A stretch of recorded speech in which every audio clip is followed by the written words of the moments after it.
play.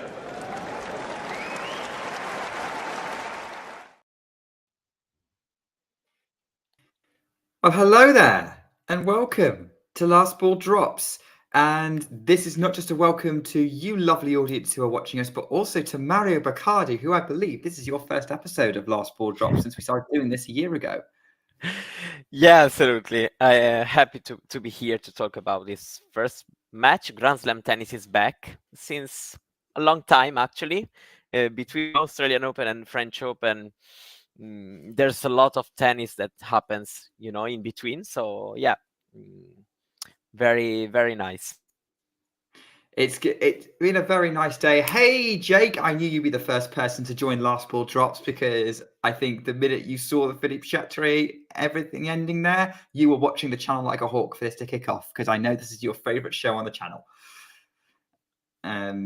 So always great to have you on board. Right, so I guess let's maybe kick off with the fact the last ball has dropped on Chatrier with Stan Wawrinka beats Andy Murray in straight sets 6-4, 6-4, 6-2. We've just had that match. Maybe some of you just joined us from the stream that John, Isabel, Vanch and Andre covered.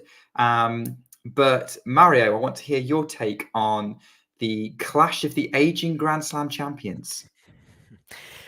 Yeah, I mean, I'm not really surprised because, also considering, what the conditions look like at the French Open, especially also at night at this point. So, all things considered, I feel like this has been kind of the most reasonable result. That was still a part of me that was, kind of, let's say, in some way cheering for this to be a more, competitive one. But yeah, I feel like at this stage of both careers, yeah, I was expecting this to happen on the French Open clay, where Wawrinka also with his shots, are more heavy. It's easier for him to adapt better to these conditions, regardless of maybe his state, form. For Murray, it's always been, especially in the past years on the clay, hasn't played a lot, and also when he played, it's been very much of a struggle. But of course, it's also great to see Murray recovering fast from the injury and still, being able to play the French Open for one last time, I guess.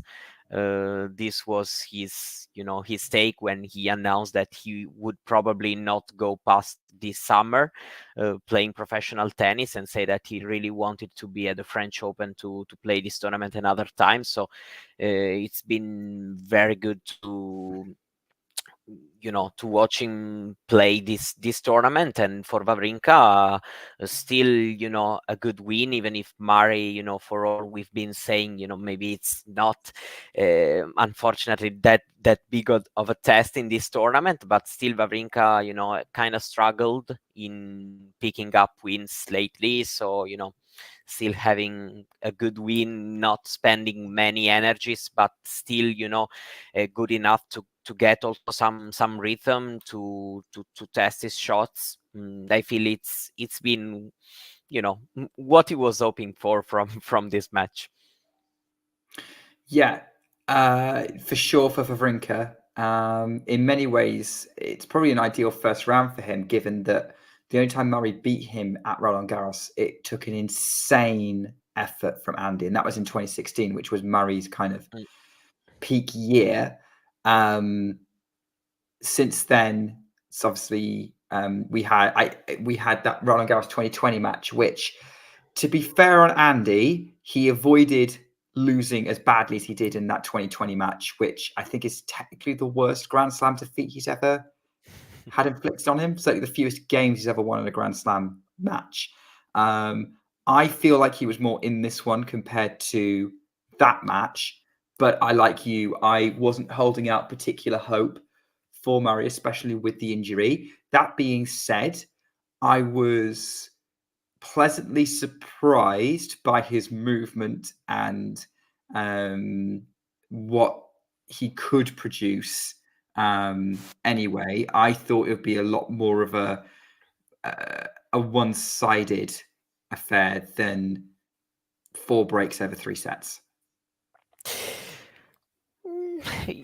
Yeah, I mean, in some way, yeah, I was still expecting something, better compared to that 2020 match. 2020 was very, also in my opinion, special circumstances, and also Wawrinka was, kind of better place in my opinion that where he is right now. And but yeah, for sure, for now for Murray, it's important also to have some good training, to be back on the grass, where I'm sure he cares a lot to play some competitive tennis, regardless of how many wins he can pick. But I'm sure that he would like to to be competitive, especially to play at Wimbledon in what it should be.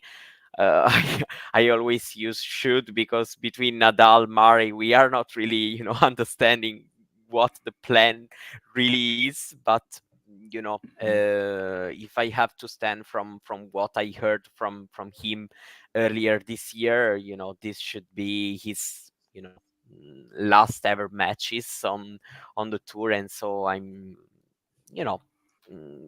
there are some good things that makes me think that probably on grass things will get a little bit better. And I'm not talking about making runs, but still being able to be more competitive in the matches he will play. Yeah, I certainly have much more hope for him in the grass court events. Going back to Wawrinka, I actually had Wawrinka making round 3 of this tournament. Is that optimistic?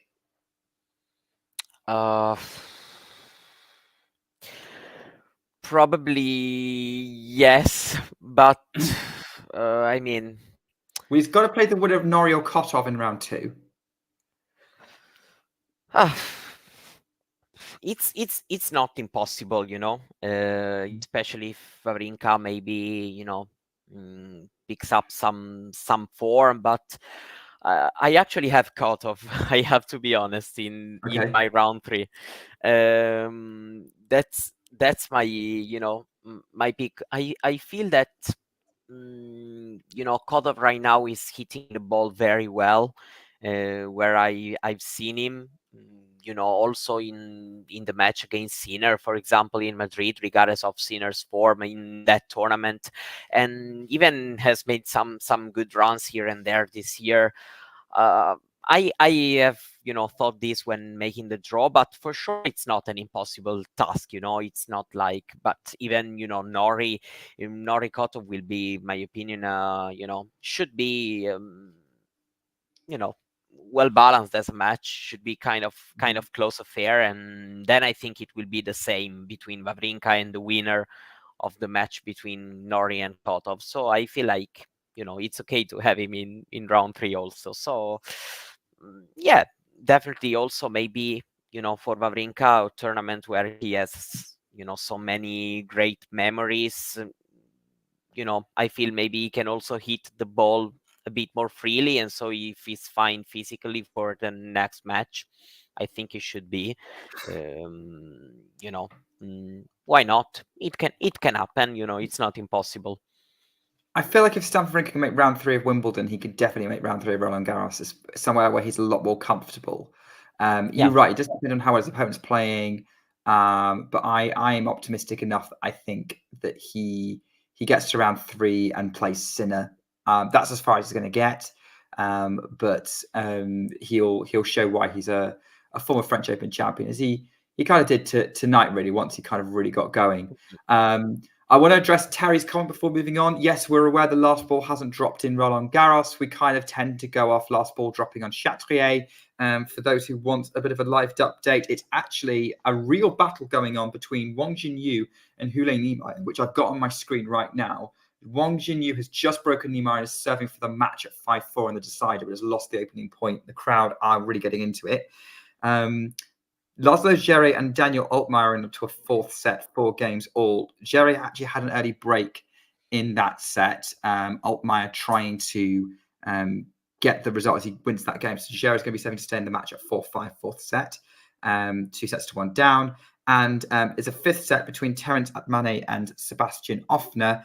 Offner was a early breakup in that fifth, but it's now back on serve with Atmane leading 3-2 at the change of ends. So there's your kind of lineup. But it looks like Wang Jinyu is closing in on a very tough victory over Hule Niemeyer. Let us move on to continue to look back on the day, though, because I talked about sort of the battle of the aging champions.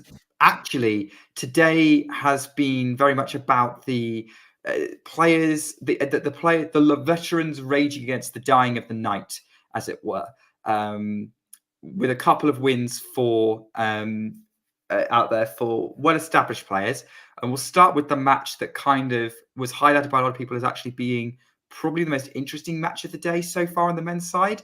And that was, well, I say for some people, you, but also you weren't the only one.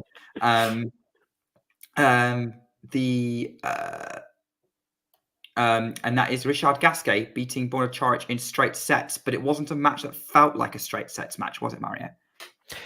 Well, I mean, first of all, it's been an over 3-hour match, so it's been kind of a prolonged one, regardless of how many sets have been played. Also a couple of tie breaks. So I would say it's been a close one. And yeah, but then also as I also mentioned, it's also because of what it means. Gasquet playing on Lenglen, the atmosphere was incredible, and so of course this adds, in my opinion, even more to what the match is, and considering also his age and all what is gone through this past seasons, past years.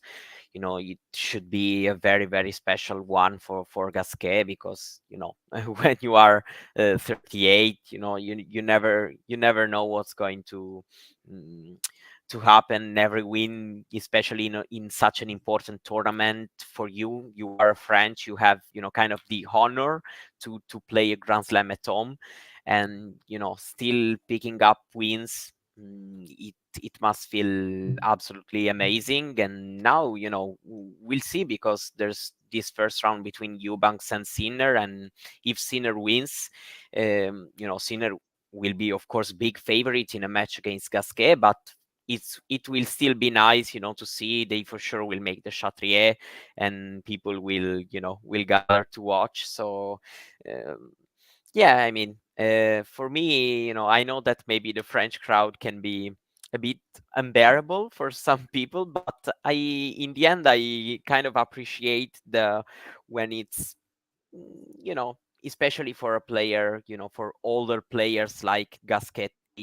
I feel like it's very nice to see him having this moment in front of a lot of people cheering and chanting for him, and so yeah, I mean, I feel like this match was the story. Then of course the tournament, it will probably be huge underdog if everything goes well for Sinner, and beat Eubanks tomorrow. But yeah, it's kind of a match that I don't want to say like Monfils last year, because it was even different, but more or less, getting a win more at home, it's special. It was special, and I loved the moment that he won it with, which was a signature single-handed backhand up the line from Gasquet. Yeah, exactly. That moment was so good. Like, yeah, he got so much crowd support, and it does have to be said, in many ways, the veteran French players are still kind of carrying the hopes of the French crowd, or like have the French crowd behind them a lot more than sort of the players who may be higher up the rankings than them right now. Sort of Gasquet winning today, despite sort of his age, when Ugo Humbert, the top French seed, lost to Lorenzo Sonego in 4 sets, which I'm not surprised by. I thought that would be potentially quite an interesting clash between those two. I did go with Humbert on paper, but that was a tough opener for the French number one. So yeah, Gasquet getting all the love, Humbert probably not right now. Yeah, I mean, I also am not, shocked. Maybe a bit surprised with Sonego's level today because, Sonego was coming from a very rough patch, actually. So, yeah, I probably was also, I don't want to say expecting this result, but for me, it's not, surprising the result in itself. But it's more surprising, to see Sonego playing, a good match. Humbert was not perfect, and Sonego not too, but played at a good level. And actually, very. It's very difficult also as a matchup for Humbert.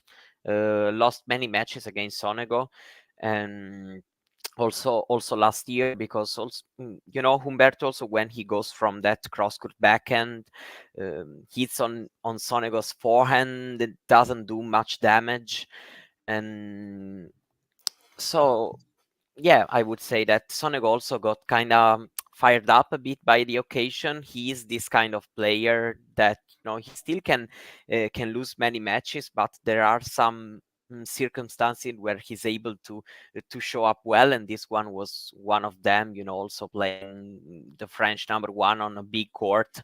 For French Open, also he has good memories from last year because last year he had a pretty good tournament, also beat Rublev in the only slam where Rublev hasn't reached the quarters last year. So yeah, big for him, a very big win because he was having I would say bad clay season. So seeing him getting this win, it's for sure very very big. No Italian bias coming there at all. Yeah. I was thinking also about what's next. Oh, it's Zhang. Okay. Yeah. Yeah, Zhang. Yeah, that I have that as potentially read because I thought it would be a Humbert Zhang match, and that could have been quite interesting. But yeah, it's still Sonego Zhang. That's a good opportunity for both players. Yeah, here I missed the result in the bracket because I still went for Humbert, but I have Zhang in the third. Okay, interesting. So let's say that I'm still alive from that point of view. I mean, how much do you think expectation do you think there was on Humbert as the highest ranked French player in the men's side right now? Like he's obviously seeded to make third round. There would have been a lot of hope of him maybe pushing a bit further, or is he just generally underwhelming on clay and he probably can't wait to get back on faster courts? I don't think that he's bad on clay in general, but today with these, heavier conditions, yeah, then he can struggle a lot. I feel like probably maybe Fields is someone with his heavy ground strokes that clay can suit more. Let's see if he will be able to get his first win over Arnaldi in this first round because Arnaldi won 3 times out of 3 they've played so far. So, but yeah, I feel that maybe he is probably the most promising one in this event. Talking about French Open. Maybe on the hard courts for Humbert it's better. He also had a Wimbledon good result in the past. So yeah, I feel like today, in this first week, I'm seeing these conditions are really heavy, and I feel like Humbert, yeah, then he really starts struggling in this.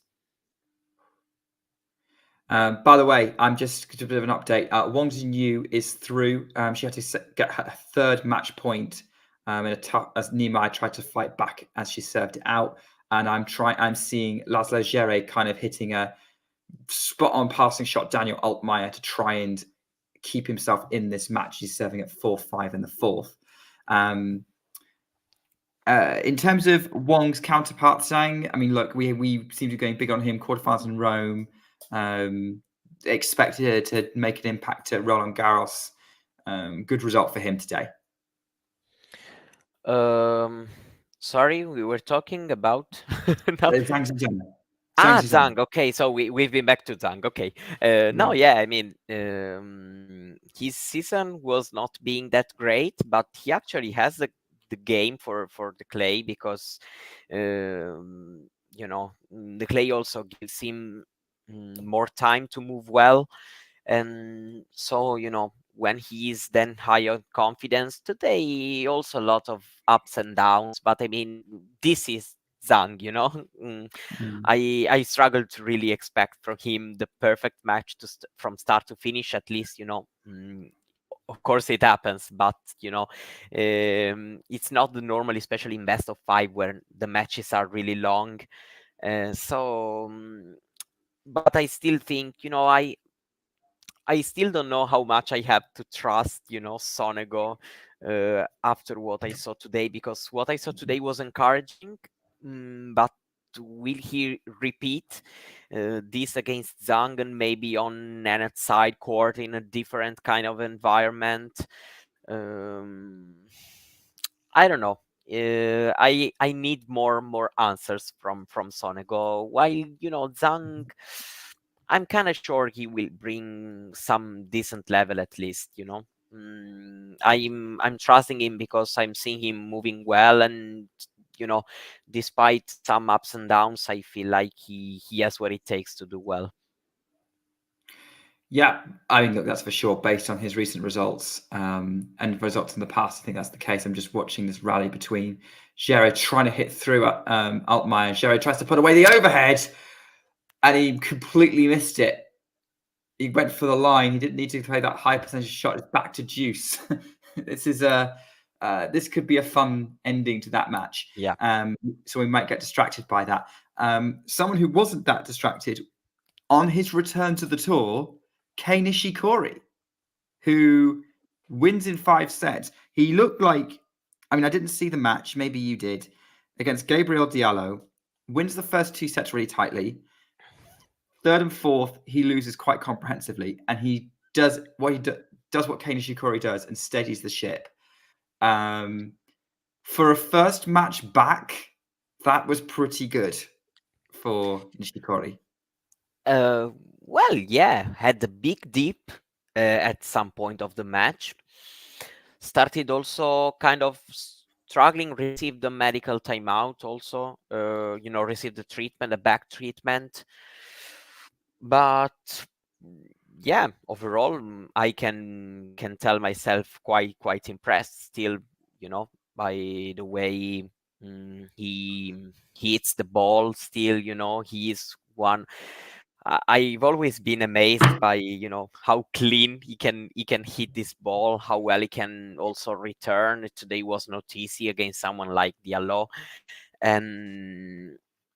but yeah, absolutely. Watching him back, and also with a 5-set win, he has an unbelievable record because he won 28 out of 35, so he has an 80% win on 5-set matches.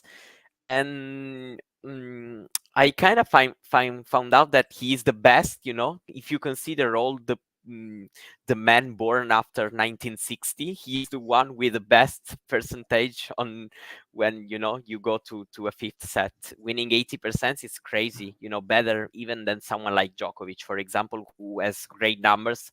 He's at 77. And he won this one too. Was looking really difficult because you lose the set 6-1. You also start, understandably, in my opinion, struggling also physically. And he was also a bit outplayed in the final set at the beginning, I have to be honest.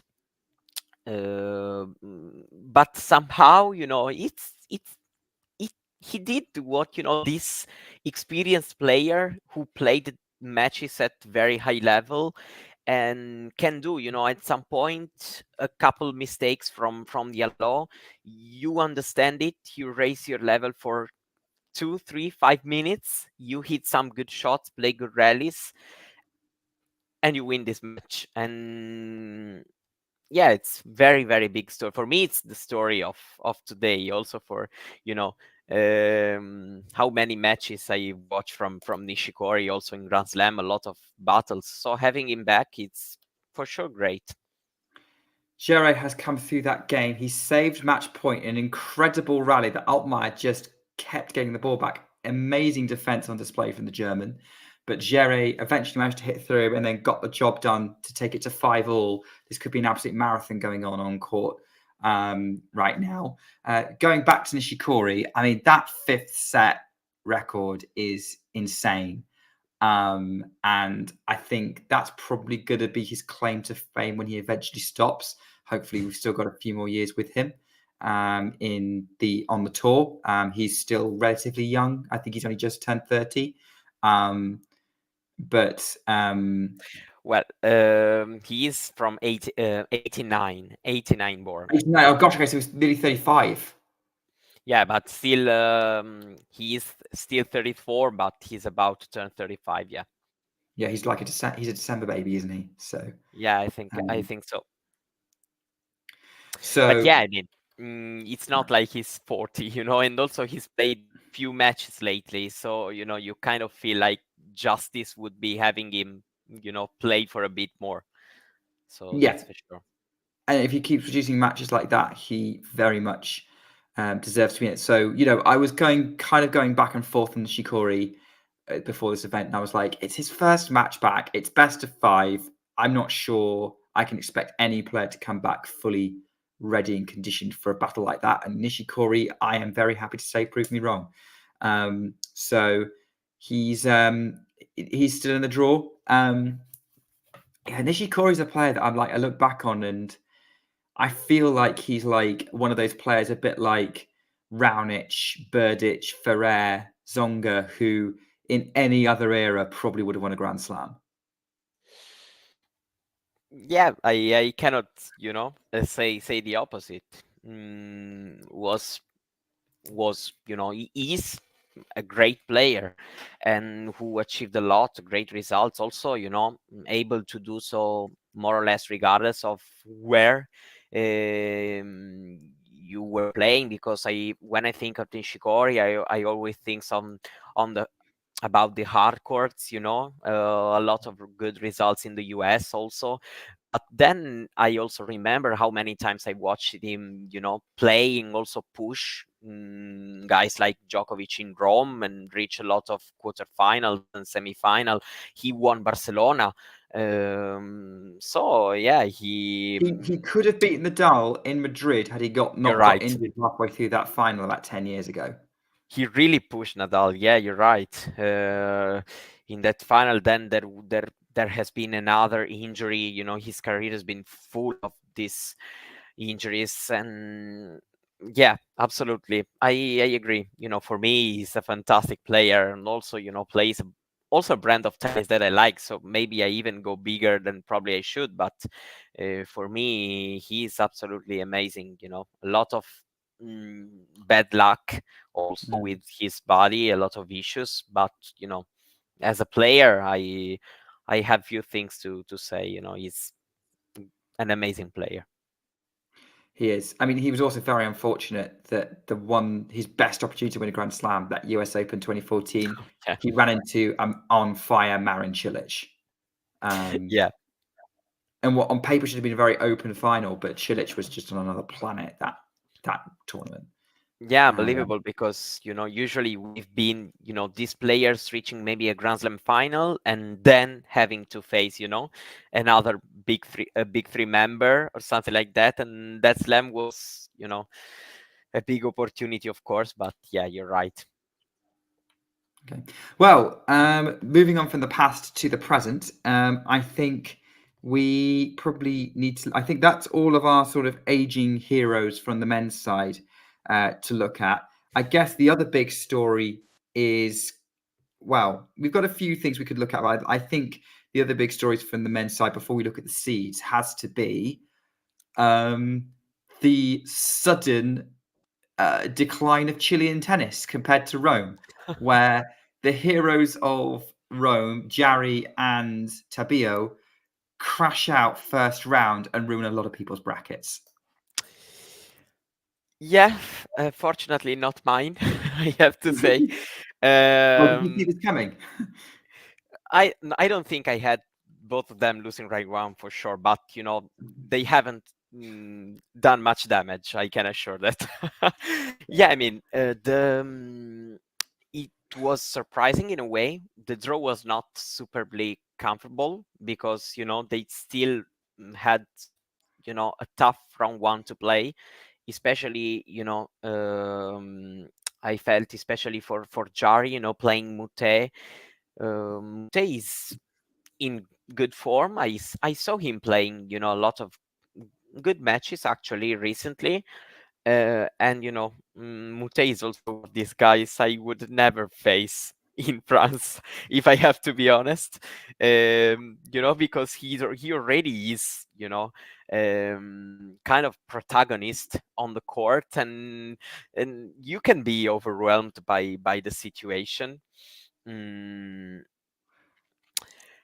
So Yeah, is that what happened? Just he Jarry wilted in front of the French crowd. yeah, With Mute doing Mute two things. different matches, because Jari has been outplayed actually, had a good four set. Mute had a slight bad match at the beginning, and Jari built, from that, and won the third set. But overall, if Gasquet Chorich has been a close one in 3 sets, this has not been a close one, even if in 4. And for Tabilo, he's match in control, was up a set and a break, had set points also in that second set, but then there's been a big shift. But yeah, Bergs in the end, he's someone who got a lot of wins also at the American clay before coming to Europe. And also the match against Nadal, I would say that it was encouraging. We know that Nadal then, won only 4 games against Turkac in the next round in Rome, but still, for someone like Bergs and, stepping on the court with that, it was encouraging. And, it's surprising, let's say, but it's not shocking in my opinion. That's what I basically think. Okay, I agree with you. Like, I was a little bit maybe focusing too much on the losers, which I don't like to do, because Bergs isn't necessarily a bad loss. He's a player on the up. He's trying to get top 100, and obviously he put in a decent performance against Rafa, as you say. Has had some other heroic moments over his career, not least being interviewed by Jamie last year in Surbiton. Like, let's face it, if you can survive that, you can survive anything. But with especially with that haircut. But with the Jarry loss, as you say, like Mute, again in France, not necessarily a bad loss on his day. He's a nightmare to deal with, and yeah, I think I saw everyone talking about him in the chat earlier when we were talking about Gasquet winning and Humbert going out. That he's definitely drumming up some. He's the one who's kind of getting the French hopes going. I can't remember who they're due to play in the next round, but how far can you see Mute getting? Mute, okay, let me. I feel like he's playing. Okay, he's playing Shevchenko or Karatsev. Yeah. Ooh. That's winnable for Mute, I think. Whichever one of them it is. Yeah, it's winnable in my opinion because these are both opponents that Mute can kind of confuse win his game. But I also feel like, it's kind of match by match because, for Mute, it depends on which kind of Mute will show up. but it's more or less the same also with Shevchenko and Karatsev. We have three players that maybe their peak is higher than where they are, but they also have some lows, and it's a bit unpredictable situation when they are on the court. Karatsev has not been bad in his comeback from the big injury he had. I felt like he was ready to play good tennis, more or less, even if he lost against Koboli last week, but Koboli played actually great in Geneva.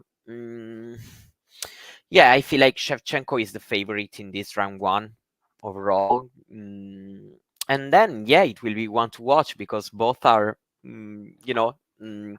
shot makers. Shevchenko because he kind of go for it, a lot of times, and Mute because of his hands. It will be, in my opinion, it also can be kind of an epic one if both the players are in the right mindset. But that's also a big question mark.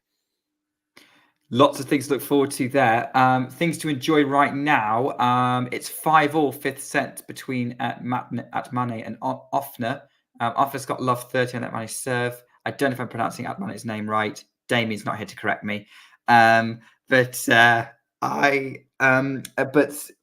keep an eye on that. By the way, it is into a fifth set between Jere and Altmaier. So I'll be switching back to that, but I'm going to keep an eye on whether Ofner can get the job done against Atmane, and we'll return to that as we cover up other French wins, because there was another French win today, a straight set win for Alexandre Muller over Luca Nardi.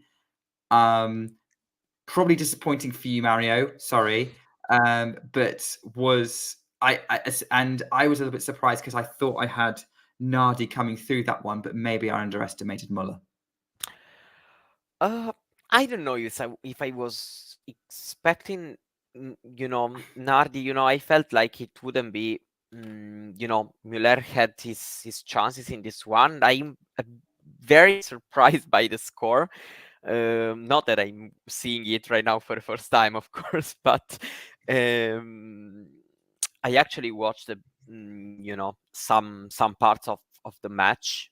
Nardi was incredibly low on energy. At some point, it was tough to watch. I don't know what really happened. In the end, he didn't say it a lot. Also in the interview, even from the Italian press, I got some quotes from him. So, he also admitted that it was low on energy, but it didn't really, explain why, and kind of told us that he started feeling worse and worse as the match was, progressing. So it's been a very, very wavy match. And for Muller, he did well in Rome, and he's doing well in Paris. So yeah, let's see what's next for him, because it's not an impossible match, even if of course a tough opponent between Arnaldi and Fields. So yeah, he will be his chances, if he plays at a good level, for sure. Yeah. It's a good one. But I want to get your thoughts on that one. I think it's quite handy with some of your answers for giving us a little preview. No, I was looking, as well as the second round matches. There are a couple interesting, like Marosan Dimitrov and also Rublev Martinez. These two. Yes.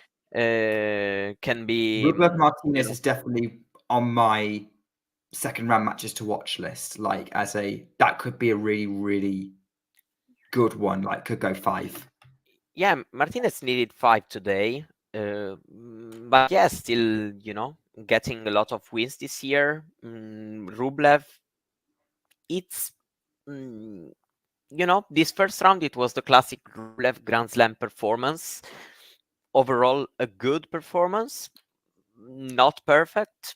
Lost a set, he always loses some stats here and there in these Grand Slams. But for me, it was really classic Rublev 4-set win against someone like Daniel. It seems for me very fitting. So I actually watched other matches. So But looking from the score, for me, nothing really I can take from the one that Yeah, it's a tricky Rublev one, isn't was it, involved. with Rublev, because obviously he ended that losing streak by taking the title in Madrid, and then he didn't get that far in Rome. So how he's going to do in Roland Garros is kind of one of the stories. Taro Daniel, I think if this was a hard court Grand Slam like in Australia or the US, 4-set win wouldn't be a surprise to me, especially with the way that like those two play. That could be an absolute war from the baseline. I guess Clay would be no exception.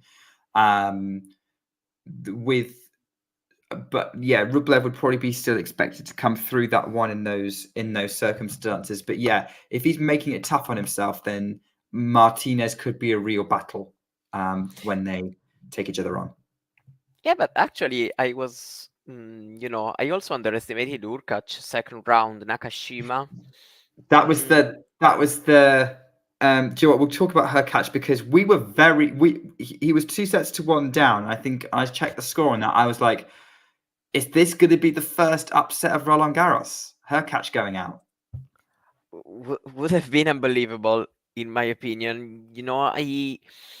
I actually like, Mochizuki's chances more, maybe on bit of a faster course. I know that with Urkac, probably faster courts would have helped Urkac even more.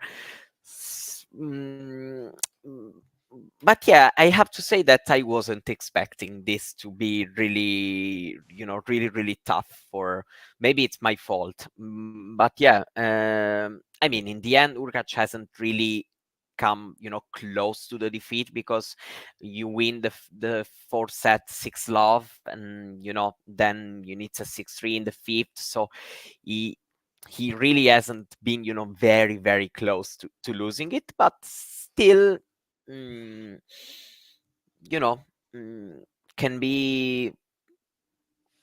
Yeah, Urkac is also maybe this player who kind of need to play to get used, at least on the clay. Let's see, because Nakashima on clay now is, a very tough one.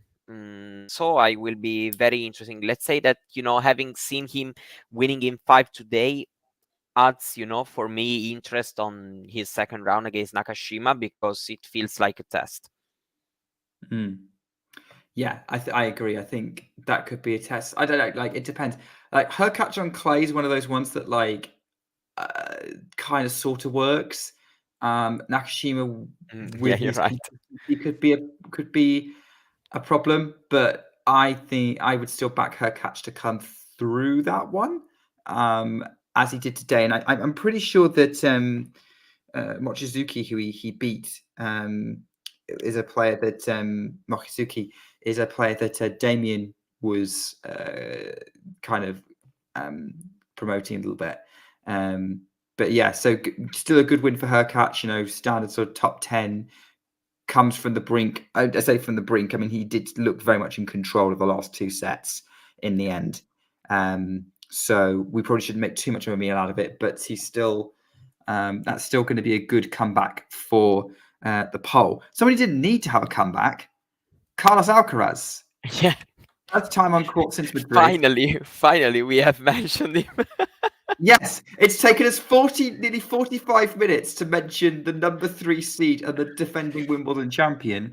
But hey, this is how deep into tennis we are, but we're taking the very roundabout route. But also, there wasn't anything noteworthy about that much other than Carlos Alcaraz won, which you would expect normally, but obviously he hasn't played for a while, and everyone was kind of keeping an eye on how his arm was. Yeah, I mean, that's the biggest reason why we haven't, mentioned him so far. It's because, not much to say. How he looked, okay, I would say okay. At the beginning, I felt like there, there, his forehand especially, he was still a bit blocked mentally. I don't think he was still hampered. He was still suffering. At least, in press conferences, he said that it's more mental. That he kind of, cannot really forgot about the injury, and so he's still kind of careful at times because he is a bit, kind of scared this feeling, but he reassured that he can hit him 100% and that people have told him to do so. So I would say that mm, mm, yeah, I would say that I trust him. Today's match was not a test, in the end. Wolf had lost badly also in the final round of qualifying against, yeah, it was De Jong, yeah, I feel. Mhm. Let me check, but I'm sure it was him. Yeah. I mean, the young still won today, but in the end, it kind of shared a bit of bad luck, on Wolves' chances today of making it a contest, and in the end, it hasn't been, holding just twice in the match, then a couple of breaks, but I don't know. I don't know how to say. If I have to talk about the physical condition, I would say that he looks okay, maybe still not 100%, with some of his shots, especially, talking about the forehand where he had, the injury. But I feel like, I trust him. And so, I feel like he's doing fine and he will improve also as the tournament goes on. So far as the first match was totally fine, even because better than this, uh, 6-1, 6-2, 6-1, at least in terms of the score.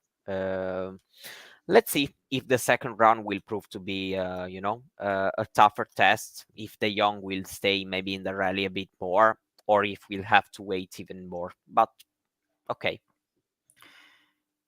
Okay, yeah. I mean, look, if Alcaraz's problem with his arm was more mental than physical, then this is the kind of confidence building win that you can have, that you can bulldoze an opponent with your arm. And all the other gifts that Alcaraz has. You mentioned De Jong. He won in 5 sets today. He won the last 5-setter we haven't mentioned yet. The other ones being like live, by the way. Talking of 5-setters, Offner has made it a very mixed day for France as he beat Atmane 7-5 in the decider. He's currently going with 7 the decider between Gerard and Altmaier. So France having a mixed day in the tournament. A country that's having a very, very bad day is GB, as both Andy Murray and Jack Draper exit the tournament. Maybe Murray wasn't a surprise, but I think Draper would have been a surprise to some. But De Jong playing very, very well today to get through. the young played well. Yeah, I mean, I've been a bit of, behind the scenes. I've been a bit rude, let's say, on Draper's performance. I didn't like it, let's say. I never feel like he was really, you know I didn't like the body language. I have to be honest. His level has been there for part of the match, but he also had some lows. Uh, but huge for De Jong, who's having a great Grand Slam season because qualified at the Australian Open and won his round one in the main draw and faced Sinner, and now he's having a similar path at the French Open because he qualified, won the first round, and now he's facing Alcaraz. So winning 4 matches at both slams and also having the opportunity to face one of the biggest players of this sport right now. It's huge. As for Draper, I didn't like it, honestly. I felt like he could have done better. Do you think he's in the queue of Brits not wanting to get onto grass as soon as possible, along with Andy Murray, Katie Bolter, Harriet Dart, and pretty much every other British player out there apart from Cameron Norrie? Yeah, I know. I've heard, I've seen on the social that everyone is, the British really want this the grass season to begin, understandably so. But yeah, unfortunately, there are still 2 weeks of the French Open. Yeah. Still got to get through all that, like, or at least, you know, try and get through the first week because Surbiton starts next week. Yeah. Quick plug in case we can get back in there. But that's I think that seems to be very much the theme of that. But credit to De Jong, it's a couple of good Grand Slam wins. He's going to show what he's got against Alcaraz in the next round. We'll see how it goes. I think that's all of the men's matches. I'm just going to round off the matches that like we didn't go into detail on, just to like give you results. So we briefly mentioned Grigor Dimitrov made it through against Kovacevic in straight sets. Maximilian Martimura beat Jordan Thompson in straight sets.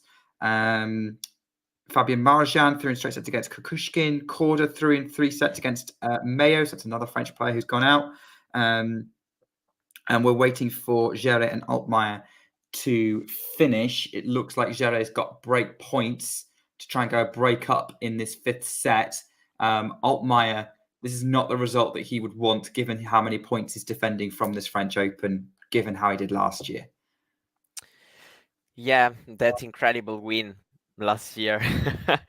That actually, you know, feels even bigger now. From Altmaier, you know.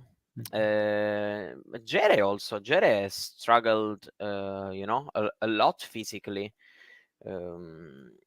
this year. So would be a very huge one if he wins, especially given, you know, the situation he was 2 sets down. Yeah, whatever. I don't know if we want to talk about the women. I think it's time to talk about the women. I Because can't. I think for those of you who are familiar with the channel, you're probably wondering how has Nick gone 50 minutes without talking about the women. But yeah, there we because go. we have I think Osaka, who will face Jean in the second round. Hang on a minute. Sorry, something mega just happened in this match, or something mega just happened in this match. I think Okay. Altmaier's just coming back on this one. Wins an absolute marathon point. I think. No, I'm not watching tennis anymore. That's why I'm not. Okay. Our production team is way ahead, so I'm just going to take a look. Oh yeah, we got a drop shot from Altmaier, and who just about scoops the passing shot past Gere to save another break point. He's gone from love 30 back to deuce. There we go. Here's a bit of free commentary for you. Right, sorry. You wanted to talk about the women, and it's very gracious of you to talk about another Italian loss straight out of the gate. But let's be honest, that was probably the women's match that got the most attention today. Naomi Osaka beating Lucia Bronzetti. Was 4-love up in the decider, had to win it 7-5. Credit to Bronzetti for almost reversing what Peyton Stearns did to her a couple of days ago in Rabat. But Osaka coming through to me was not a surprise. No, absolutely not. If only Bronzetti had a bit more of self-belief in the right moment, I would feel like she can, be more than what she is, a bit more. Whatever. It's, still been a good match from her side, because he had already played on the Chatrier against Jabeur, and that match went bad. This one hasn't gone bad because he came back after a rough first set. But yeah, focusing on Osaka, in Rome she played better for the matches that she won. Here, she needs to play way better in the second round if Swiatek he's going to be there. But yeah, for sure, getting back to win a match at the French Open, the way she's approaching this clay season, I'm really liking it. She seemed really, I'd say this since the right moment where she came back in Australia this year, and I'm really liking her mindset, the way she's facing the challenges. She's not rushing, but also she's I feel like she she's feet on the ground. She wants to play also on this clay. She's going to be there and fight, and approaching it the right way, without having too many expectations, which has probably been also an issue of air before in previous years also, not on the clay, I mean in general. But at the same time believing in her chances, and that's what I'm really liking about there. And there's a lot of talk about this potential second round clash. If it happens, I'm going to be very interesting, because Iga is going to be big favorite, but for someone as big, for the sport as Osaka, it's going to be a very, very big match where, I feel she would like to perform at the best that she can. It will be very intriguing to see, this test for her. Swiatek has to win her match still. I think she will, but everything can always happen. I'm not going to disrespect anybody. We've seen Justine Henin crash out in the opening round of Roland Garros 20 odd years ago, so it could happen again. I do think it's unlikely. I think a lot of WTA Weekly was kind of, well, a good portion of WTA Weekly ended up being a bit of a debate between Miles and I on Osaka's chances. My view is this match would be way better if it happens on a hard court. Yeah. Like this would have a bit more hype around it, whereas whilst I think it's noteworthy that Miles did point out that Osaka does regularly win matches at the French. I mean, she usually makes it second round at least. Swiatek on clay is a whole different thing, and Osaka's not fully comfortable on the surface, even if she is trying new things. And it has to be said, I do think that I am a little bit less optimistic on Osaka's chances to challenge Swiatek, given that situation. Same. Yeah. Same, because I feel like, it's not about how well she hit, but how well she moves. And, I feel like Iga she's going to really, expose all, the flaws that maybe she can have, in moving on the clay, which she's improving, but, she's still not really comfortable. So that's my biggest fear about that match, if I am being Osaka right now. But still a good win for Osaka today, despite maybe getting a little bit tight towards the end. By the way, Laszlo Djera's a break up against Daniel Altmaier did manage to get the break in the end, 3-2. So Osaka through, pretty good for her, great for confidence building as her season progresses. I'm looking at the other matches that happened today, and there wasn't a lot of noteworthy results. I'm looking at the three setters. There were some matches that we were expecting to be close that weren't.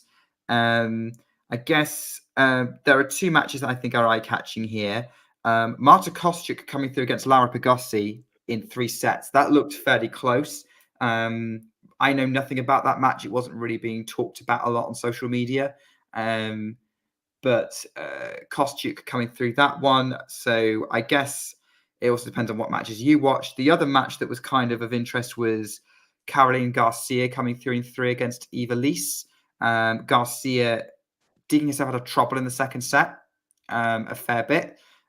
She had to win 4-6, 7-5, 6-2. I think she was maybe on the brink of going out to Lise. She was a qualifier, but very much in control of the ending, keeping the French honour in the women's draw intact. Again, the top-ranked woman managed to fare better than her male counterpart, Humbert. Yeah, of course, talking about Kostyuk, a lot of thoughts also, because there's been huge comeback for her, because she was love 4 down, faced also faced also 2 break points when he was serving down 1-4. So she was actually really, really close this time to lose this one, and she has some way come through. And I would say that for someone like her, it's always good when I see a player being able to win, with what they have in their, in their bag that day, because mm, not always you're going to play, very well. A lot of times you have to dig deep, and being able to do that, to find a way, for sure, for Kostyuk, it's probably also, the confidence she has picked up, lately this year with some good runs, maybe also helped there, because when you believe yourself more. But yeah, now let's see, because I I felt before the tournament that she had not, an impossible draw. Um, so let's see. I'm interesting to see if she's going to, to raise her level, for the next match, or let's see. As for Garcia, more or less the same, I would say. Even if, a different kind of season, for Garcia, in my opinion, more or less the same situation. She won, and that's the the biggest news. And now an interesting one against Canning. We don't know Yes. which version of Canning is going to show up, but mm, today I felt like it's been a good match, for Canning, especially, of course, the last two sets.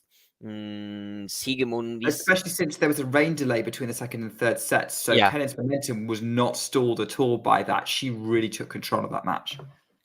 Yeah, exactly. So, yeah, I mean, it's a very interesting section, that one, in my opinion, because we have Ostapenko, Towson, Kenin, Garcia. We can potentially have a lot of classics there. So let's see. I kind of have Garcia an upset alert against Kennan, but then is it really an upset alert if you lose to a Grand Slam champion? It can happen. I mean, I have Towson in the round 4, so Okay. she has. But I mean, she can lose to Ostapenko. Yeah, For look, me, the thing is, Nelson in round 4 is not a crazy pick because we know how good she can be. She's never got that far in her career, yeah. but we know, but it's kind of a matter of time more than anything else, provided she can stay healthy. Friend of the show, Clara Towson, of course. Yeah, And it I'm was a also good. very big, on Towson. Have always been. So, whenever she gains some form, I'm like, maybe she's coming. But yeah, I feel like, it wouldn't be shocking, in my opinion. So, I Especially went after for the this, way but she dismantled Tatiana Maria, who is a player you can dismantle because it's basically just can you hit through the slice. But Towson still a good win for Towson, who seems to be getting some confidence back. yeah, but also for Ostapenko, I would say, Christian is a very, very uncomfortable opponent, when I actually enjoy watching her a lot, because she has an interesting game, very catchy, for you who are, watching.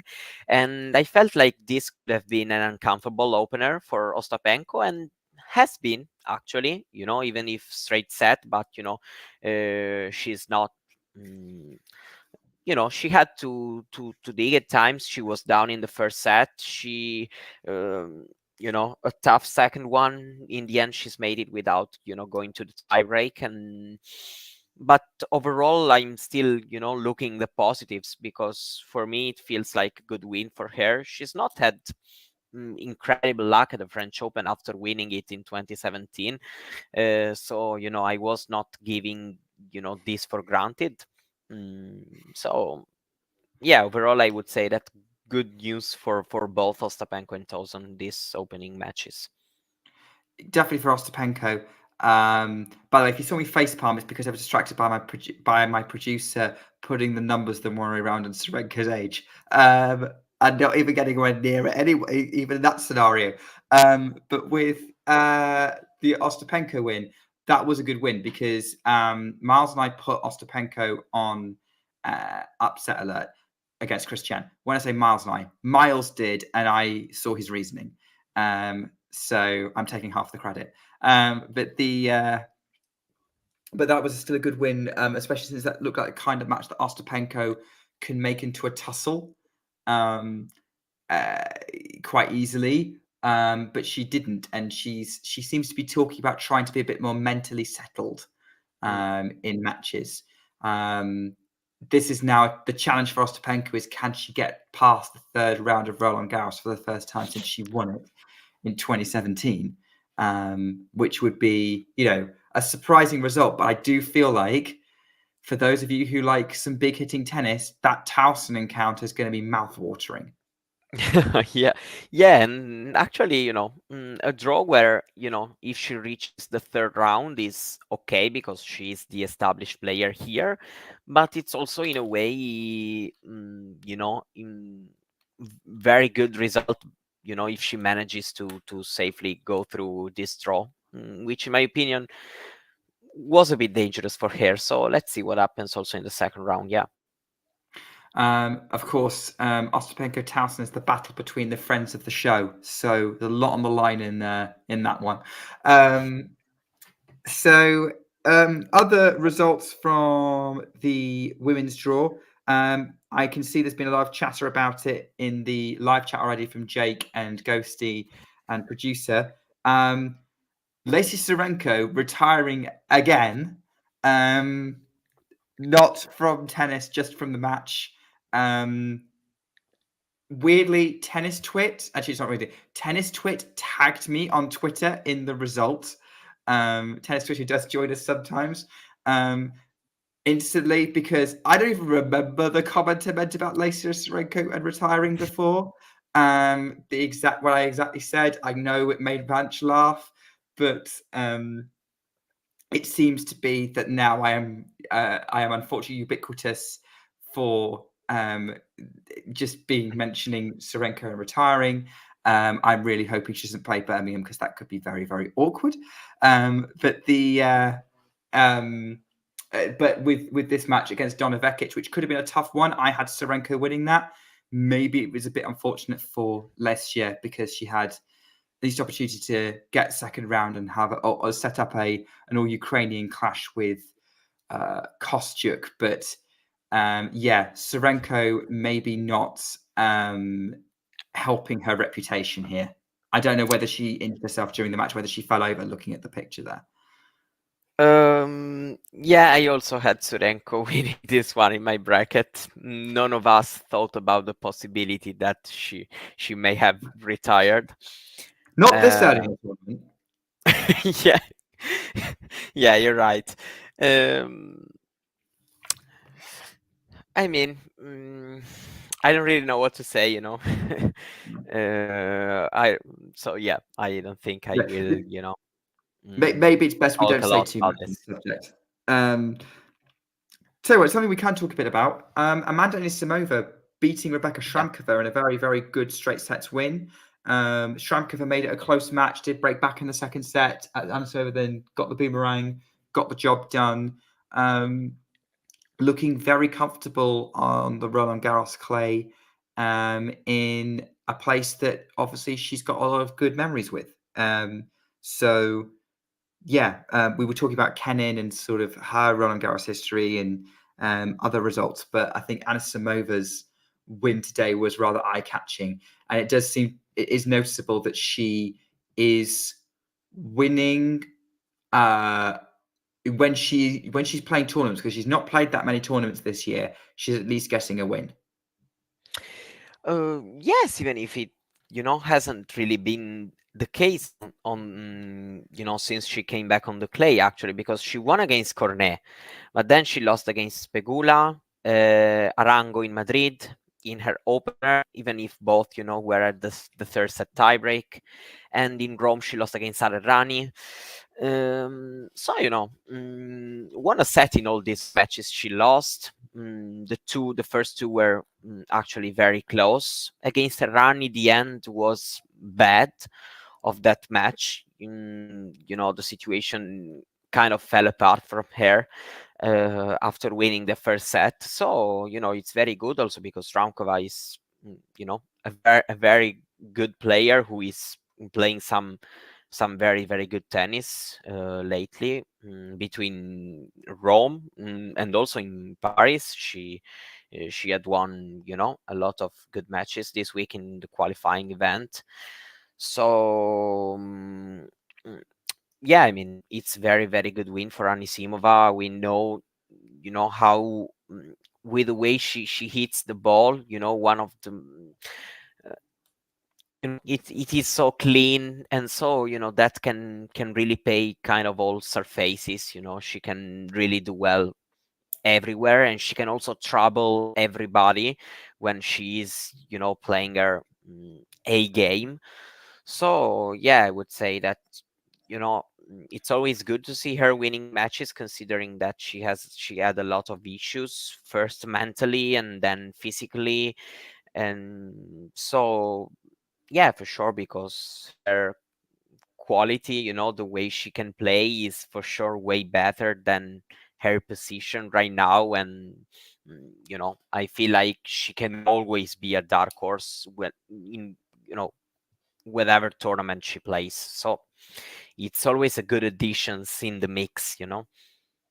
Clean hitting is a good way of describing the performance that she put in today, against Shrunkova. So yeah, good win for Anisimova. Going to the other end of the spectrum, Barbora Krejcikova has yet to win a match at Roland Garros since winning the title in 2021. Third consecutive first round exit. And yeah, where are we at with Krejcikova at the minute? It's very difficult to say, actually, because for me it's difficult to separate all the struggle she had with viruses physically this year, from her actual level on the court and her state, besides the physical side of the situation. And it's really difficult to separate the two things. For sure, maybe she's not in the best possible shape. She needs to improve also from that point of view.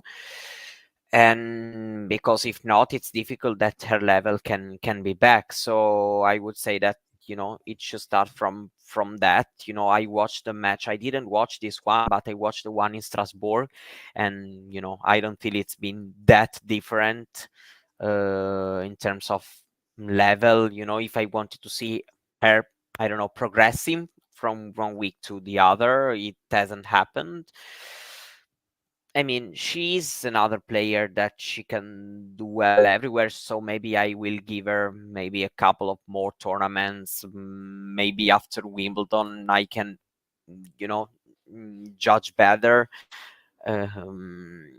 things about her. But yeah, for sure, it's a tough situation, and it's tough to call, actually, because yeah, I repeat, for me it's difficult to separate the two things. So I would just say that, in my opinion, if she doesn't improve also her fitness on the court, it will be difficult to see her improving her level, her confidence, and finding the rhythm she needs. And by extension, winning another Grand Slam title. I mean, how bad a loss is Golubic, given she is a tricky player, she's very experienced, and has a couple of good wins in her career already? Uh, how bad Obviously, of a say loss? nice things about Golubic if you want to, Mario. I'm thinking. I mean, I still feel like situation is not still very very clear. Considering what she's been through, also, with the illness in this clay season. I don't know if this is impacting, also her her practices. The way she can also train. That's why I'm being a bit doubtful to really, express myself, and that's why I would like to maybe see what happens when now that she goes on the grass. That's my Tell you what, only. tell you what, let's talk about another loss that I don't know if you call it surprising, but maybe I think some people were expecting this player to have a little bit more form in Roland Garros, given the result that she had in the 125K event in Paris a couple of weeks back.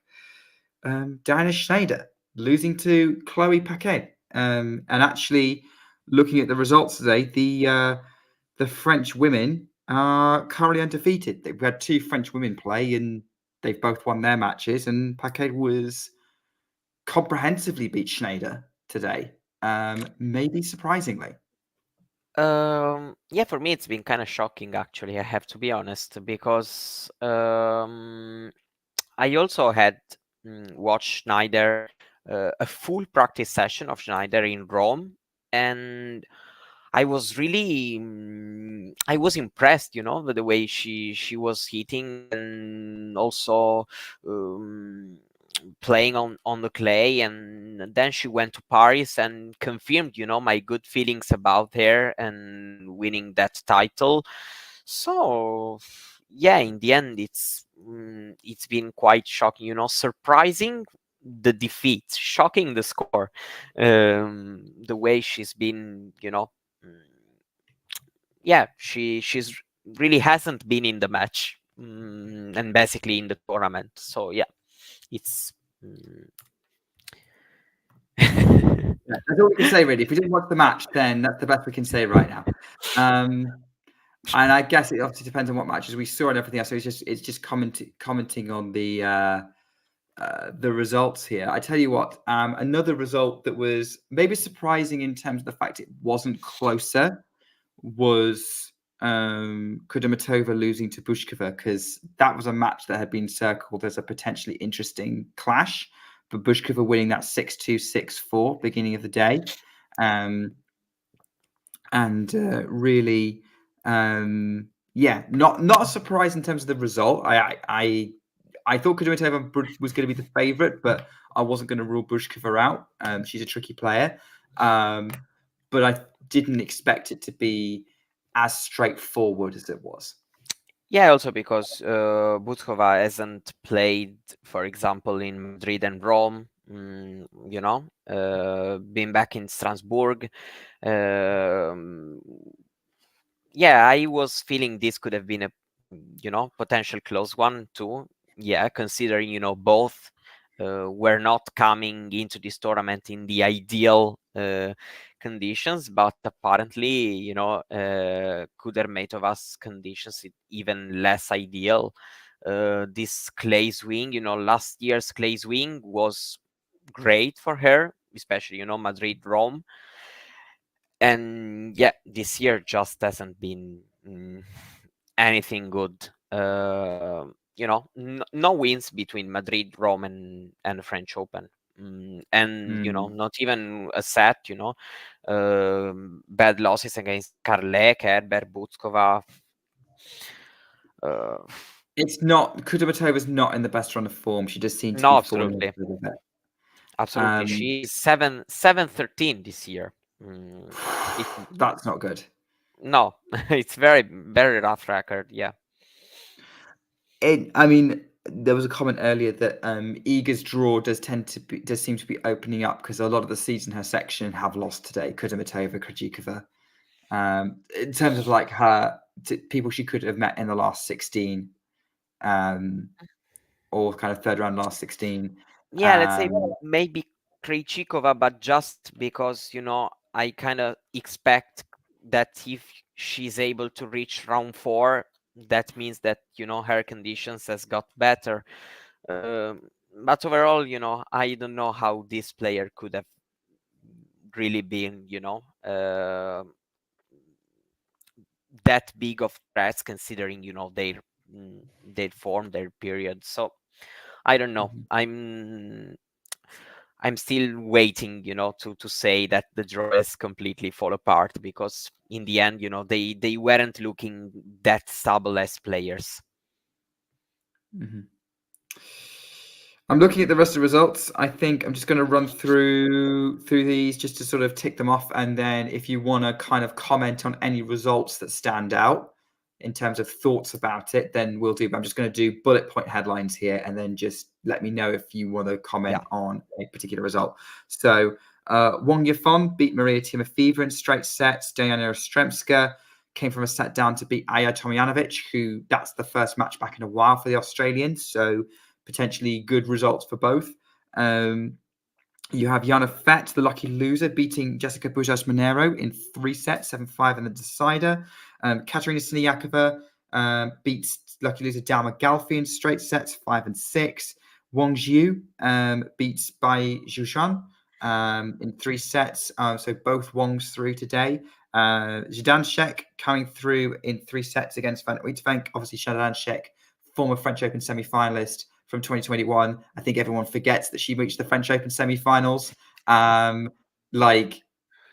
Even tennis fans seem to forget that.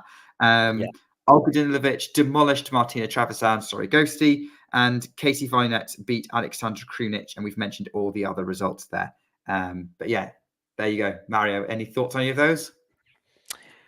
Are we going to have a repeat Collins against Danilovic? We had a great match between them in Madrid, and can be interesting. Actually, I have to say. I would expect Collins to come through, given the kind of players she's been beating. But obviously, Dolhide is a Guadalajara finalist, so could be tricky. But I do still expect Collins to come through. By the way, we've got match points for Daniel Altmaier. Love 40 in the Giro serve at 5-6. So we might actually be here for the last ball dropping. Yeah, this has been, I don't know, probably it's been a very good one. I actually haven't watched this Jerry Altmaier because I've been focusing on other courts and other matches. But looking at the score and also some of your reactions, maybe it's been. It might actually be a good one. It might actually be the match we've been waiting for all day. Yeah, probably, yeah. But yeah, sorry, Danilovic, Collins, probably going to happen. I think Collins might be ready for what Danilovic throws at her this time, though. Yeah, can be. I can resound with your reasoning behind this. It usually happens when there are these kind of clashes also back to back. But I feel like Danilovic is also one of these players whose peak is higher than where she is. So let's see. Maybe they just match up well, and so we will have another great match. Who knows? I can see that, even if I also can see Collins just be ready for it. I could see certainly repeats going on. Altmaier's just missed a backhand on the second match point, so that's 2 saved by Laszlo Djere. Ghosty saying he thinks Altmaier is nervous. I guess it feels appropriate that maybe we should wait for this results to finish before we look at tomorrow. But let's see if Altmaier gets this match point, gets the backhand in play, forehand inside out from Djere. Backhand Altmaier right back at the Djere for the inside out forehand who goes up the line. Now goes cross court on the forehand to the Altmaier forehand who goes up the line. Great rallying from both of them again, as we've seen this entire match. Backhand to backhand cross court. Altmaier's going to take control and push him with the forehand cross court up the line from Altmaier. Backhand Djere. It's great clay court battle. Slice from Altmaier. Counter slice from Djere. Another slice from Altmaier. Backhand up the line from Djere. Forehand from Altmaier's slice. That's an amazing drop from Djere that Altmaier's going to get to. Djere's going to try and pass him, and he does. Up the line. It's deuce, and that's a third match point saved with an epic rally. I'm also way behind, so I appreciate that this is probably what everyone's already seen it. And I've just realized this because, of course, I'm casting this and I actually need to be watching on my tablet for up-to-date stuff, but I needed it to look at results. So I feel like I'm about on par with the Americans for once. Yeah, I'm still not watching because I'm using the laptop, which is fast to turn on, and I have another one who takes ages. And I haven't the app on phone, so you all are just teasing me. Okay, we're just teasing you with amazing tennis that you can't watch, Mario. Well, I guess we'll keep an eye out and see if there's any more match points here. We're into another long rally at the minute. But yeah, let's start looking at tomorrow maybe before we kind of wrap up the last ball drops show. There's obviously, we are all fully aware that there is only one match that everyone's gonna be talking about tomorrow. Oh yeah, And that is Cameron Norrie versus Pavel Kotov. exactly. Glad we're on the same page. I think there's another match on Chatrier a little bit later that might have some interest. Yeah, I didn't understand why on the Chatrier, but yeah. Daria Saville, Jasmine Paolini is probably one that's also going to be having a lot of people watching that one, right? who's? Do you have any kind of prediction about that match? That match. The match. The match, yes. What's possibly Rafael Nadal's last match at Roland Garros against the number 4 seed Alexander Zverev? That match. Yeah, that one. It's not a good one for Nadal fans. I think Zverev in straights. Okay, so you are because there's a part of me. Give us some Rafa optimism. I'm sure John, the producer, can resound with me if I know him a bit. There's a part of me which feels like it's not happening in straight set. It's not going to be, without Rafa really fighting till the last.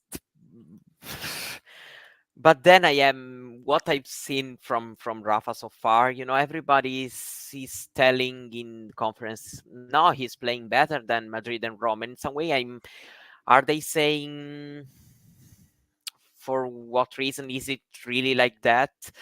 And then he talks in the press conference, and his words are quite encouraging, let's say. Zverev feels like the favorite for sure for this match, if we but there's still something inside me that thinks like it's going to be a good one to watch. And I don't want to say the result, but I feel like if you want just to tune in for watch good tennis, regardless of I like Rafa, I want to see Rafa, I feel like we're gonna get a good one. I taking the realism out of it, and I appreciate, I'm kind of going ultra realistic with how confident I am in Rafa's body holding up against someone like Zverev, and I'm thinking about that 2022 clash that they had, albeit they'll be very different conditions. There is a part of me that also sees a sort of Andy Murray, Roberto Bautista Agut-esque sort of resurgence from Nadal, where he kind of goes, no, I'm not going down without a fight, and makes Zverev work for it and gets it to a fifth, at which point everyone starts to believe a little bit. I could see that happening. Like, I know that there's some people that, like John thinks that, Nadal needs the first set. I can see a scenario where Nadal's going to be like, nah, you know what? I'm just not going to roll over today. This is my court. You have to come out and beat me. He gets the third set. He starts to believe. Zverev gets rattled. He loses the fourth. Nadal takes it to a fifth. Game on.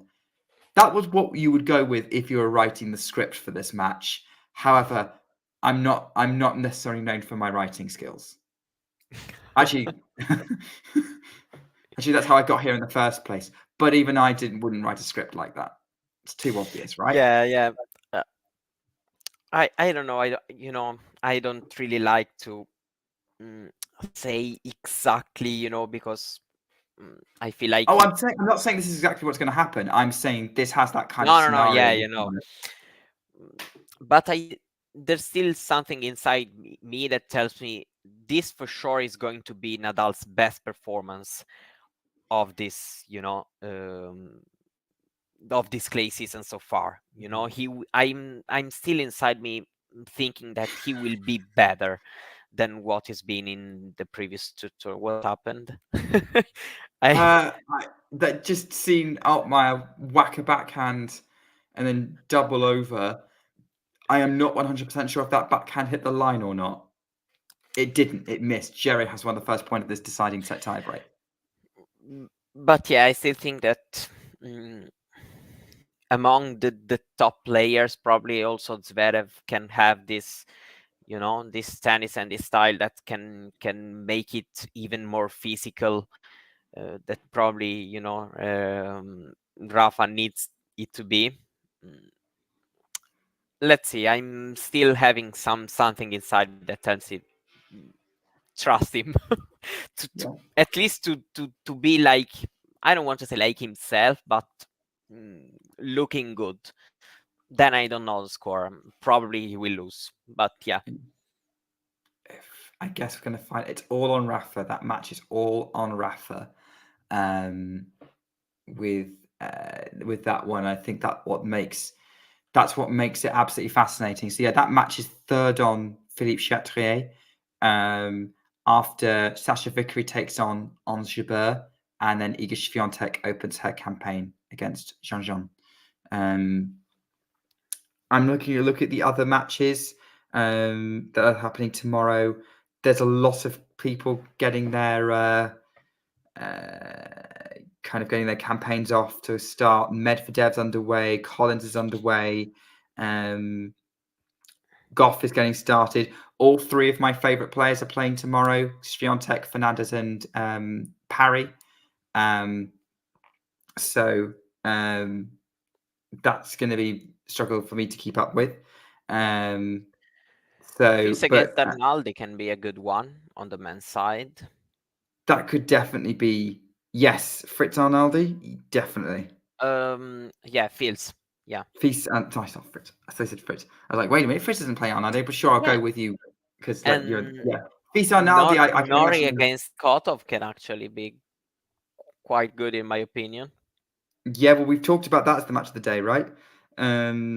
Jokingly, but actually genuinely also thinking that could happen. What chances of Dominic Kopfer causing Daniel Medvedev to crash out? Could happen, right?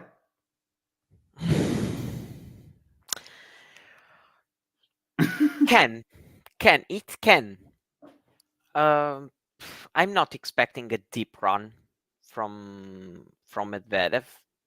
No, probably not enough to lose against Kopfer in the first round. Maybe. In the end, I'm looking at his wins on the clay this year.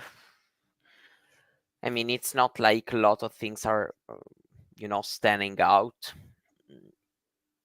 But it can get tough, Usually right now, especially lately this year, and especially that we are on the clay, Medvedev has kind of get us used to these close matches where he has a lot of ups and downs. So I can expect, I can expect a match with a lot of ups and downs from both players.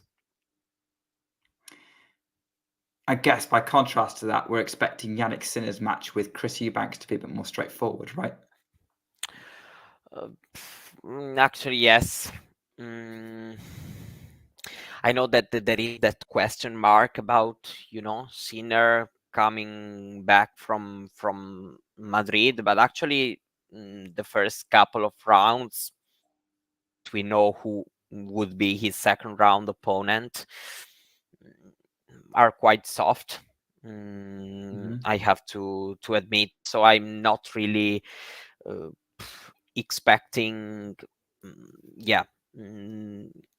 for him big troubles in tomorrow's match. Maybe, let's say that maybe if Eubanks can serve quite well and maybe Sinner needs few games to adjust, maybe I can expect quite good score in the first set. But I'm expecting, a straightforward win, actually, yes.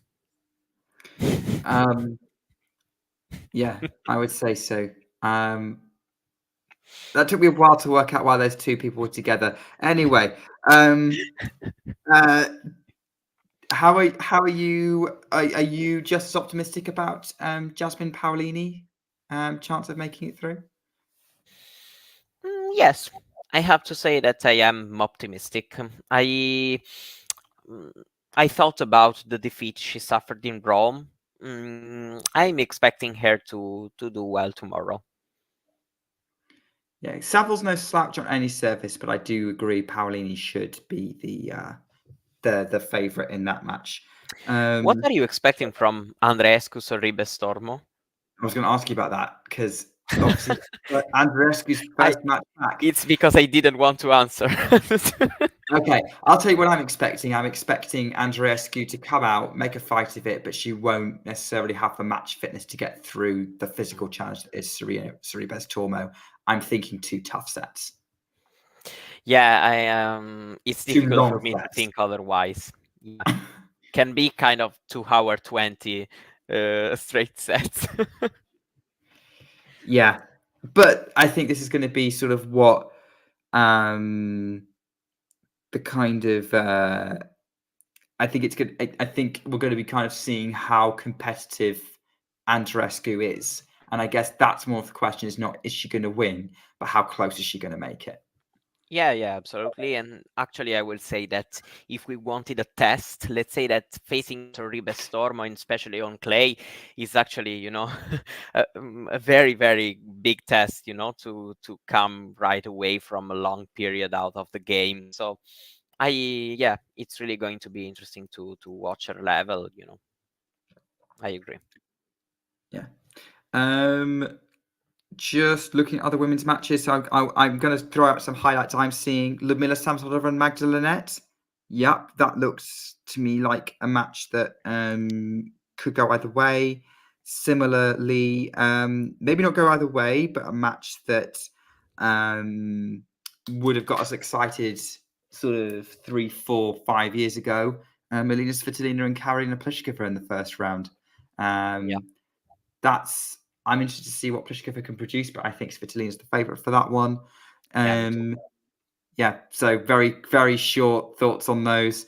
How are you feeling about Elisabetta Cottrietto against Haddad Maia? I'm just basically putting you on the spot about Italian players. I'm so sorry. No, you're doing right. I'm expecting Haddad Maia to win. At the same Same. time, I can think that this, is a match that it's worth watching because are two players that can, tussle well together. And but I think that Maya, has what it takes. Also, she's playing quite well lately. I'm liking her chances. And actually, I know that she's been semi-finalist last year, but she's one of the players I would keep an eye on, in this first round match. Also to watch her level. I think she's going to win this one. Yeah, then we'll see. But that's my take. Yeah, I'm agree with you. I think Haddad Maia is the favourite to win that one. But yeah, I think we've kind of picked out a lot of the big matches, and obviously we talked about some of them earlier. Altmaier's now changing into 8-4 up in the super tie break against Scherer, so 2 points left, having won 5 points in a row potentially. We've gone over 5 hours. Wow. What a match. I guess Mario, I'm going to ask, what is your schedule for watching tomorrow? Like, what matches are you going to be trying to watch? And if you have a busy day and you are in and out of the house, just pretend that you are not, and you can watch tennis all day. Okay, I'm exposing myself right now. Let's say that I would start watching a few games of Eubank Sinner because I'm interested in watching his level. But then I would probably switch to Paolini, honestly. My schedule would keep going with Eide Baeth. Okay.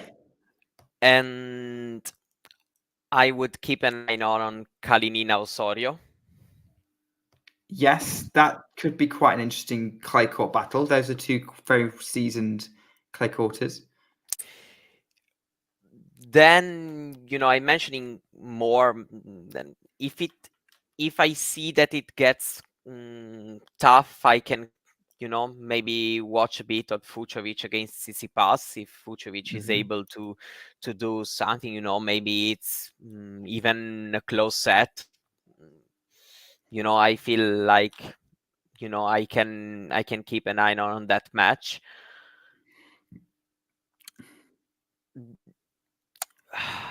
Then I mean, I actually would say that Cocciaretto Adatmaya can be a match I would like to watch a bit, because of both players. And then I would go with Kachin against Tommy Paul. Okay. Are we going anywhere near Nadal Zverev yet? I haven't mentioned it, but I have to say that I'm not going to watch from the first point. It depends. Okay. It depends on what kind of match it's going to be like. Okay. As Altmaier wins the match with a passing shot running into the net, he wins the super tiebreak 10-6. Oh, it's over. Midnight Madness in gone Midnight Madness in Roland Garros. Daniel Altmaier still once again tough to beat in Paris clay over 5 sets.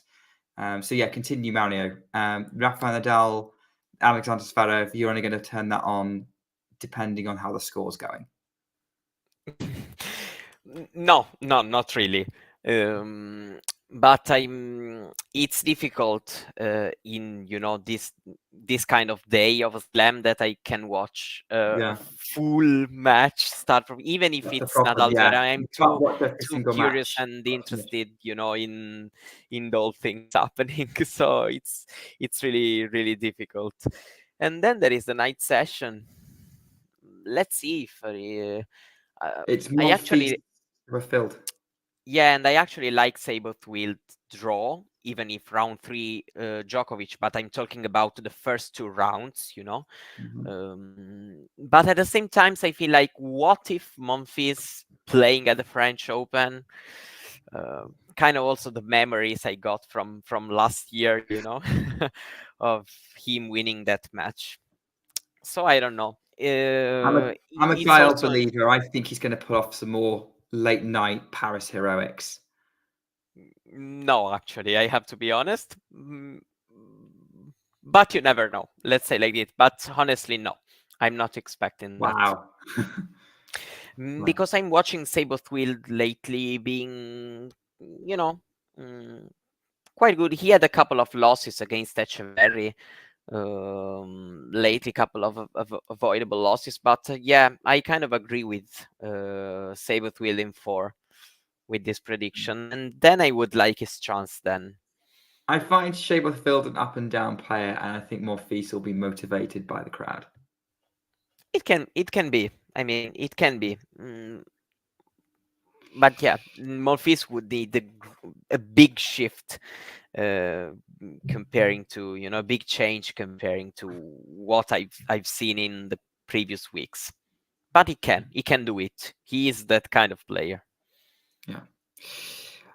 I think for me, my schedule, I mean, like, I'm not necessarily someone who will jump around. Like, I think I will jump matches if the score's not going in a particular direction, but also depends. Like, I will probably be turning on the Fernandez match, trying to see if I can catch the Parry match. But the matches that I think I definitely need to catch at least some of are the Swiatek match.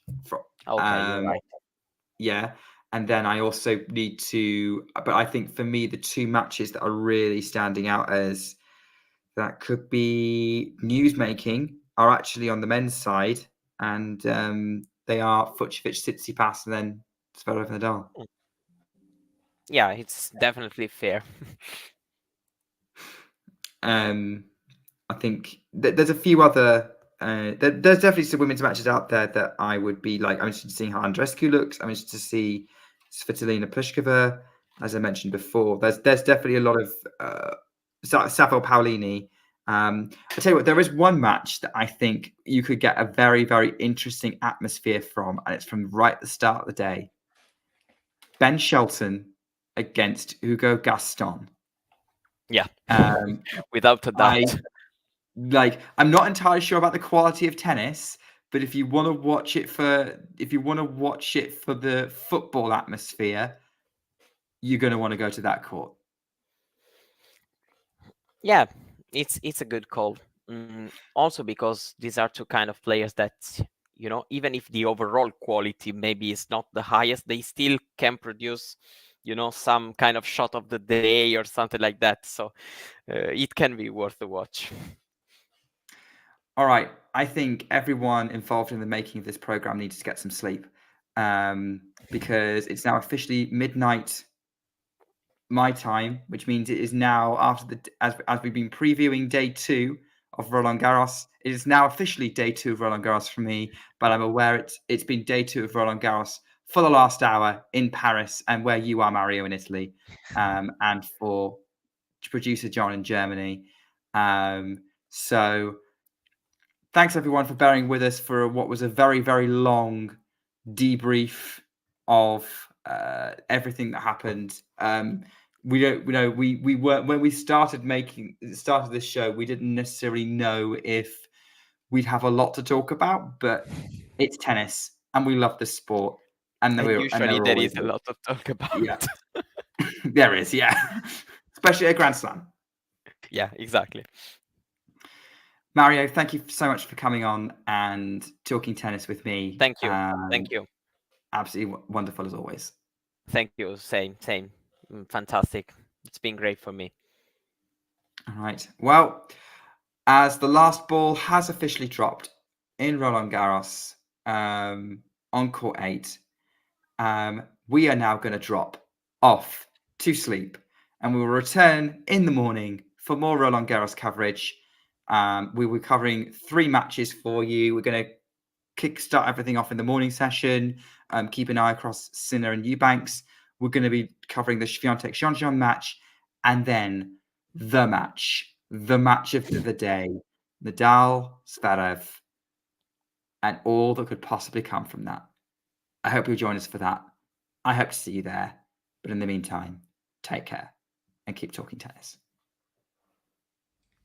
If you enjoyed this video, make sure you hit that like button.